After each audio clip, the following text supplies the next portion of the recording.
Well, good morning. We're going to have a look at a couple of verses from Jeremiah again. And we'll go back to Isaiah in a day or two. I did all this stuff on Isaiah, working through Isaiah about a year ago now.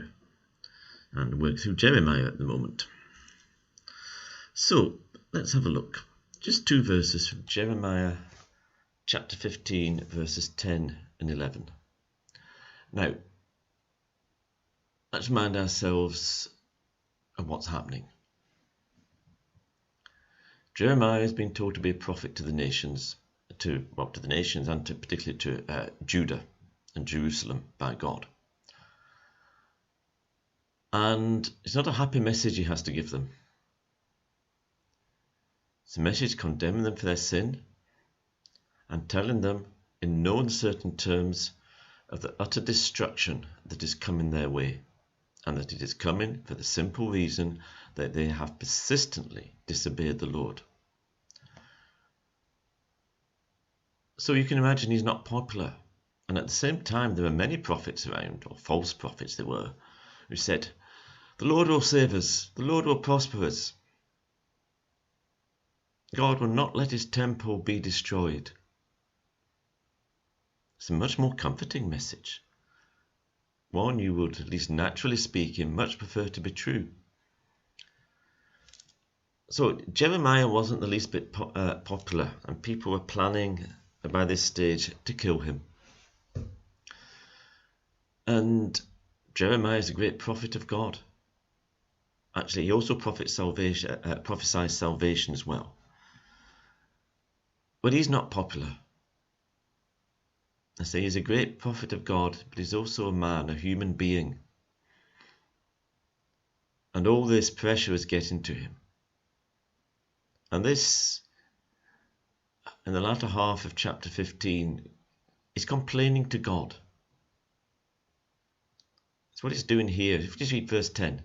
"Alas, my mother, you gave me birth, a man with whom the whole land strives and contends. I've neither lent nor borrowed, yet everyone curses me." So he wishes it had never been born. Seems as though everyone's against him, which is actually fairly accurate, and actually was in line with what God said to him in Jeremiah chapter 1. And it's totally undeserved. And he's going to have an argument with God. Later on, he actually calls God a liar. Look, the Bible actually doesn't condemn people who argue with God. Job is the prime example. But if we have an argument with God, we are going to lose.